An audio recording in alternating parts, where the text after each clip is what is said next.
हर त्योहार एक संदेश लाता है। हर कथा में भक्ति का प्रकाश छिपा है। भक्ति नंदिता पर जानिए हर पर्व का गूढ़ रहस्य और अपनाइए भक्ति का सही मार्ग। राधे राधे सौभाग्यशाली श्रोतागणों, अगर आपके विवाह में विलंब हो रहा है, अगर शादीशुदा जीवन में तनाव है या मन में ये डर है कि ससुराल या पति का प्रेम कहीं कम ना हो जाए, तो माँ गौरी का ये व्रत आपके जीवन की दिशा बदल सकता है। माँ पार्वती का ये व्रत इतना शक्तिशाली है कि शिव को भी झुका दे, क्योंकि यह मंगला गौरी व्रत वो व्रत है जो सुहागनों की ढाल है और कुंवारी कन्याओं के लिए विवाह का वरदान। तो आइए भक्ति नंदिता के साथ इस व्रत की सरल और प्रभावशाली विधि के बारे में जान लेते हैं। माँ मंगला गौरी का व्रत सावन के महीने में हर मंगलवार को किया जाता है, विशेष रूप से पहली बार विवाह के बाद के सावन में। प्रातःकाल स्नान करके साफ वस्त्र धारण करें। माँ गौरी की प्रतिमा या चित्र को लकड़ी के पट्टे पर लाल वस्त्र बिछाकर स्थापित करें। हल्दी, कुमकुम, चावल, फूल, अक्षत, 16 श्रृंगार की वस्तुएं चढ़ाएं। फल, पंचमेवा, सप्त धान्य, जीरा, धनिया, पान, सुपारी, लौंग, इलायची, चूड़ियाँ सभी 16 की संख्या में चढ़ाएं। 16 तार की बाती का दीपक जलाएं। भोग के लिए माँ गौरी को आटे का हलवा और गुड़ अर्पित करें। इस दिन माँ को लाल चुनरी उड़ाएं और स्वयं भी लाल वस्त्र धारण करें, 16 श्रृंगार करें। इस दिन व्रती मनुष्य को भी हलवा पूड़ी का प्रसाद ग्रहण करना होता है और इस व्रत में नमक नहीं खाया जाता है। माँ मंगला गौरी का शाम के समय पूजन करें। पूजा के बाद माँ मंगला गौरी की आरती करें और व्रत कथा पढ़ें या सुनें। पूजा के बाद माँ गौरी का नाम लेकर पति की दीर्घायु और प्रेम और सौभाग्य की प्रार्थना करें। पूजा के बाद सुहागिन स्त्री, सास, नंद या जेठानी को हर बार 16 चूड़ी, दक्षिणा और हलवा रखकर दी जाती है और पूजन में जो माता को सामग्री अर्पित की है वो ब्राह्मणों को दे दी जाती है। कई जगहों पर तो हलवे की जगह 16 लड्डुओं का दान भी दिया जाता है। जैसा आपकी सामर्थ्य हो उसके अनुसार आप कर सकते हैं।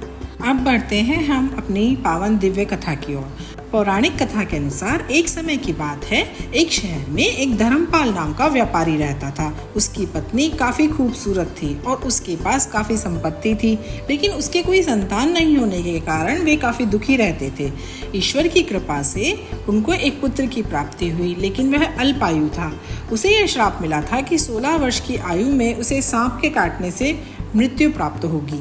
संयोग से 16 वर्ष से पहले ही उसकी एक युवती से शादी हो गई, जिसकी माता मंगला गौरी का व्रत किया करती थी।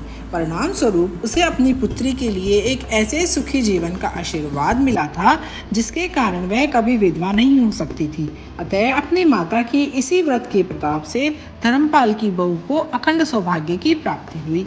इस वजह से धर्मपाल के पुत्र ने 100 वर्ष की लंबी आयु प्राप्त की। तभी से मंगला गौरी के व्रत की शुरुआत मानी गई है। इसी कारण सभी नवविवाहित महिलाएं इस पूजा को करती हैं और गौरी व्रत का पालन करती हैं। अपने लिए एक लंबी, सुखी और स्थायी वैवाहिक जीवन की कामना करती हैं। जो महिला उपवास का पालन नहीं कर सकती, वे भी कम से कम पूजा तो करती ही हैं। इस कथा को सुनने के बाद विवाहित महिला अपनी सास तथा ननद को 16 लड्डू या हलवा देती हैं। इसके बाद यही प्रसाद वे ब्राह्मण को भी देती हैं। इस विधि को पूरा करने के बाद व्रती 16 बाती वाले दिए से देवी की आरती करती हैं और व्रत के दूसरे दिन बुधवार को देवी मंगला गौरी की प्रतिमा को नदी या पोखरे में विसर्जित कर देते हैं। अंत में माँ गौरी के सामने हाथ जोड़कर अपने समस्त अपराधों के लिए एवं पूजा में हुई भूल चूक के लिए क्षमा मांगना चाहिए। इस व्रत और पूजा को परिवार की खुशी के लिए लगातार 5 वर्षों तक किया जाता है। इसलिए शास्त्रों के अनुसार यह मंगला गौरी व्रत नियमों के अनुसार करने से प्रत्येक मनुष्य के वैवाहिक सुख में बढ़ोतरी होकर पुत्र पौत्रादि भी अपना जीवन सुखपूर्वक गुजारते हैं। ऐसी इस व्रत की महिमा है। इस व्रत के उद्यापन में 16 या 20 मंगला गौरी के व्रत पूर्ण हो जाने पर उद्यापन करने के लिए इस दिन उपवास रखें। केले का थंब लगाकर सदा की भांति मंगला गौरी का पूजन पंडितों से करवाकर उन्हें वस्त्र, माला, लोटा आदि दक्षिणा दें। 16 लड्डुओं पर ब्लाउज पीस रखकर पैसे रखकर बायना निकालकर सासू जी को पैर छूकर दें। और दूसरे दिन भी सभी देवी देवता और मंगला गौरी का पूजन करने के बाद बहन बेटी के द्वारा आरती कराकर थाल में रुपए रखें। फिर सुहाग थाल में सभी सुहाग की सामग्री और रुपए रखकर संकल्प करके सासू जी को पैर छूकर देना चाहिए। फिर 16 जोड़ों को भोजन कराकर श्रद्धानुसार दक्षिणा दें और प्रसाद वितरित करें। अगर आप भी चाहती हैं कि आपकी गृहस्थी सदा सुखी रहे, पति का प्रेम अटूट बना रहे, तो इस व्रत की शक्ति को जानें, अपनाएं और दूसरों तक भी पहुंचाएं। इस वीडियो को लाइक करें, कमेंट करें जय माँ गौरी और इसे ज़्यादा से ज़्यादा स्त्रियों तक शेयर करें, क्योंकि शक्ति की ये कहानी हर स्त्री को जाननी चाहिए। और हाँ, भक्ति नंदिता चैनल को अभी सब्सक्राइब करें, क्योंकि ऐसे भाव और भक्ति से जुड़ी हर कथा यहाँ दिल से सुनाई जाती है। माँ गौरी की महिमा अपरंपार, जो करे व्रत उसका हो उद्धार। शिव पार्वती सदा साथ निभाएं, उस घर में सदा सुख शांति आए। हर हर महादेव, जय माँ गौरी। धन्यवाद।